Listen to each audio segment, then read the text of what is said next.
Hello students, worksheet number 72 which was sent by Directorate of Education JNCT of Delhi, subject mathematics, class 9, date 28 December 2020।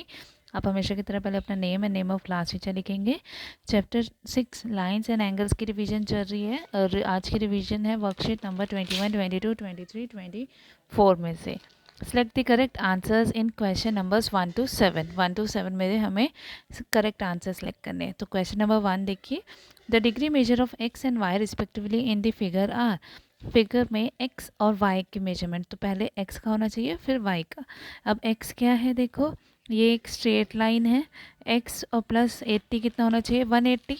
तो 180 में से जब हम 80 minus करेंगे x क्या आ जाएगा, 100। और y और 80 क्या है, वर्टिकली अपोजिट एंगल बन रहे हैं ना ये, तो y इज इक्वल्स टू 80। तो 100 और 80, पहले 100 लेना, पहले x है ना, रिस्पेक्टिवली लिखा मीन्स पहले फर्स्ट x देन y। तो 100 और 80 बी पार्ट हमारा हो जाएगा आंसर।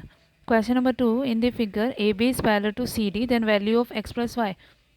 ए बी क्या है, सी डी के पैरेलल है। A B is parallel to C D, X और वाई निकालना है। अब जब ये लाइंस पैरेलल है तो x किसके इक्वल होगा, इसके इक्वल 40 इंटीरियर एंगल हो जाएगा ना, ऑल्टरनेट इंटीरियर एंगल। ऐसे ही y is equals to 60 alternate angle. तो 40 प्लस 60, 40 प्लस 60 कितना हो जाएगा, 100। तो हमारा आंसर हो गया C part. Question number 3, if two parallel lines are intersected by a transversal. अगर दो पैरेलल लाइंस एक ट्रांसवर्सल से इंटरसेक्ट हो रही हैं, then the interior angle on the same side of a transversal. तो इंटीरियर एंगल एक ही साइड में जो बने होंगे ऑफ द ट्रांसवर्सल आर, वो क्या होंगे, उन दोनों का सम कितना होता है, 180 होता है। 180 मीन्स सप्लीमेंट्री। तो सी पार्ट है हमारा आंसर इसमें, ठीक है। Question number 4, in the figure L is parallel to M and L is parallel to N.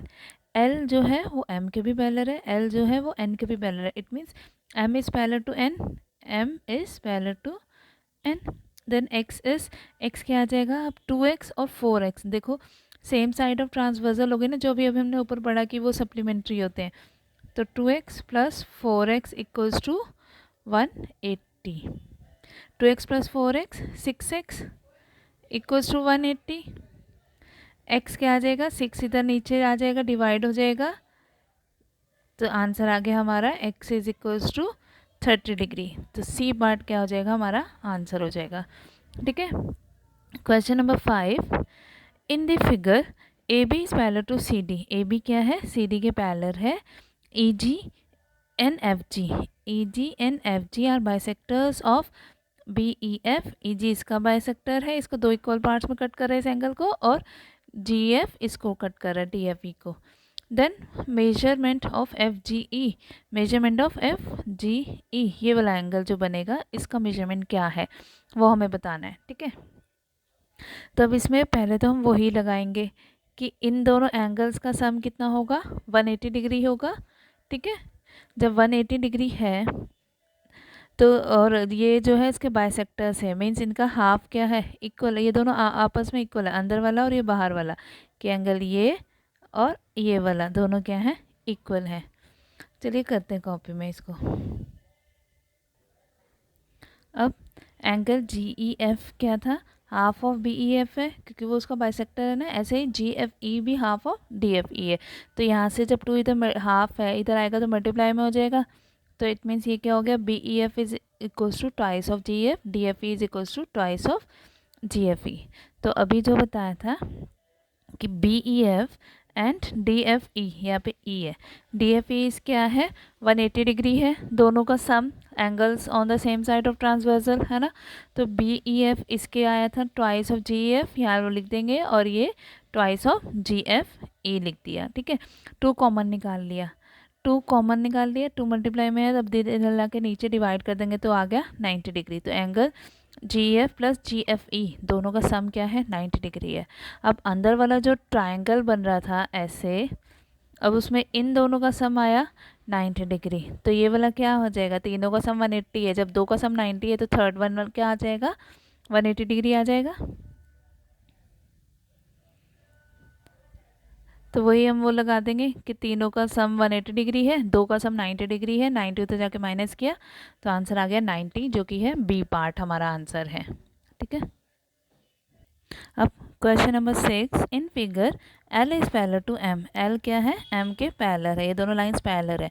तो ये वाला एंगल देखो 60 डिग्री, हमें निकालना है वाई, ये एंगल 60, तो ये जो अंदर बाहर एंगल बनेगा ये भी क्या होगा 60 डिग्री होगा। कॉरस्पॉन्डिंग एंगल्स ये 60 है, तो फिर ये वाला एंगल क्या हो जाएगा, अंदर वाला 60 प्लस 180 में से 60 माइनस कर दिया, तो ये आंसर हो गया 120 डिग्री। अंदर वाला क्या आ जाएगा 120 डिग्री। अब ट्रायंगल में 120 प्लस 25 145 हो गया, तो 180 में से 145 माइनस कर देंगे, y क्या आ जाएगा 35। ठीक है, एक तो हम ऐसे कर सकते हैं और एक हम कैसे कर सकते हैं कि जब ये हमारा 60 डिग्री आ गया था ना, अब ये ट्राइंगल में देखो 60 क्या है, एक्सटीरियर एंगल बन रहा है, तो एक्सटीरियर एंगल क्या था sum of interior opposite angle, तो y plus 25 is equals to 60 आएगा। y प्लस 25 एक्सटीरियर एंगल की थ्योरम अगर हम यूज़ करते हैं, y plus 25 equals to 60, y आ जाएगा 60 में से 25 माइनस कर देंगे इक्वल्स टू 35। ठीक है, डी पार्ट। फिर क्वेश्चन नंबर 7, ये भी वैसे ही है, वैल्यू ऑफ x निकालनी है। अब ये 100 है, तो अंदर वाला ये स्ट्रेट लाइन है, ये कितना हो जाएगा 180 में से 100 माइनस किया 80 आ गया, ये आ गया 80।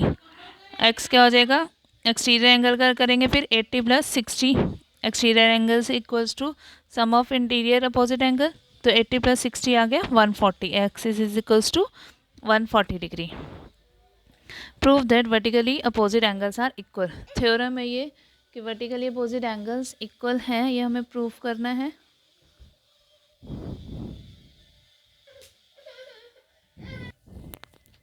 फिर अब इसको प्रूव करेंगे, तो हमारे पास क्या है, गिवन है two lines A B and C D intersect at O, दो लाइंस हमने ले ली A B and C D जो ओ पे इंटरसेक्ट कर रही है। तो प्रूफ में हमें दिखाना कि angle A O C is equals to angle B O D and A O D is equals to C O B हमें शो करना है। अब प्रूफ करते हैं। अब ए ओ डी प्लस ए ओ सी क्या होगा 180 डिग्री के इक्वल होगा, क्योंकि since C D is a line, C D एक लाइन है। ऐसे ही angle A O C plus angle C O B, इन दोनों का सम क्या होगा 180 डिग्री के इक्वल होगा, since A B is a line. अब जब ये दोनों ही 180 के इक्वल हैं, मीन्स ये 180 इक्वल हो गया, इट मीन्स ये भी इसके इक्वल है। 180 के इक्वल है, मीन्स ये भी दोनों इक्वल आ गए, तो दोनों को हमने क्या किया इक्वल रख दिया, तो ए ओ सी से कैंसिल हो गया, बचा क्या A O D equals to C O B. Similarly अब हमें यही स्टेप्स अगर हम वैसे उस पर दूसरे उस पर चलेंगे, तो हम सिमिलरली करके लिख सकते हैं कि similarly angle A O C is equals to angle B O D. Question number 9, the angles of triangle are x minus 40, x minus 20 and x by 2 minus 10. तीन एंगल्स दिए हैं, find the value of x and then find the angles of the triangle. पहले हमने x की value निकालनी है और फिर एंगल्स निकालने हैं कि कितने। अब देखो तीनों हमें क्या दिए थे, एंगल्स दिए थे, तो हम अब उनका सम क्या होगा, x minus 40 plus x minus 20 plus x by 2 minus 10 180 होगा, x plus x 2x plus x by 2 minus 40 minus 20 minus 60 minus 10 minus 70 हो गया इक्वल्स टू 180। अब ये 2 2 ज़ा 4 एलसीएम लिया 2 आ गया 4x प्लस एक्स अपॉन 2 और 180 70 इधर चला जाएगा प्लस में आ जाएगा, तो 180 plus 70 250 4x plus 1x 5x by 2 आ गया यहाँ पे। अब ये इधर चला जाएगा पूरा रेसिप्रोकल हो जाएगा 2/5 550 से कैंसिल किया इसको हमने, तो ये हमारा आंसर ये x कितना आ गया 100 डिग्री।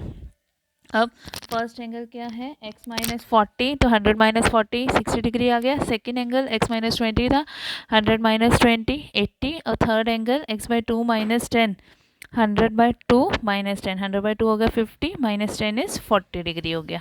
ठीक है, question number 10, in the given figure L is parallel to M, L जो है वो M के पैरेलल गिवन है, और L एंड M क्या है बाइसेक्टर्स हैं इन एंगल्स के, ATQ और TUS के बाइसेक्टर्स भी हैं।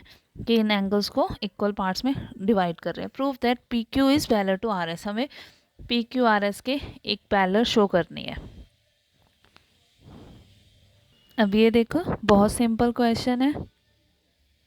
L is parallel to M दिया था, हमने यहाँ क्या किया, इसको नेम दे दिया एंगल को 1 2 3 4। जब एल पैरेलल है एम के तो angle 1 is equals to angle 3 होगा, कॉरस्पॉन्डिंग एंगल्स। ठीक है, अब हमें दिया हुआ है कि एल जो है इसका क्या है, एंगल ए टी क्यू का बाइसेक्टर है, तो एंगल 1 इज इक्वल्स टू 2। ठीक है, ऐसे ही एम इसका बाइसेक्टर है तो 3 इक्वल्स टू 4, 1 इक्वल्स टू 3 है, 1 इक्वल्स टू 2 भी है और 3 इक्वल्स टू 4 भी है। तो यहाँ से हम तीनों, इनसे क्या हमारे पास आ रहा है कि जो एंगल 2 इक्वल्स टू एंगल 4 होगा, angle 2 is equals to angle 4। अब इन दोनों इक्वेशन को 1 और 2 को हम प्लस कर देते हैं, 1 + 2 और 3 + 4, तो 1 + 2 किया तो ये पूरा एंगल आ गया एंगल ए टी क्यू। ऐसे 3 + 4 करेंगे तो टी यू एस आ गया, A T Q is equals to T U S. तो ये क्या बन रहे हैं, कॉरस्पॉन्डिंग एंगल्स बन रहे हैं। जब corresponding angles A T Q is equals to T U S है तो ये जो लाइंस है P Q is parallel to R S हो जाएगी। जब कॉरस्पॉन्डिंग लाइंस पैरेलल होती है, कॉरस्पॉन्डिंग एंगल इक्वल होते हैं, कॉरस्पॉन्डिंग एंगल इक्वल है तो लाइंस पैरेलल हो गई। ठीक है, अब ये क्वेश्चंस अपनी नोटबुक्स में सब नोट कर लेंगे।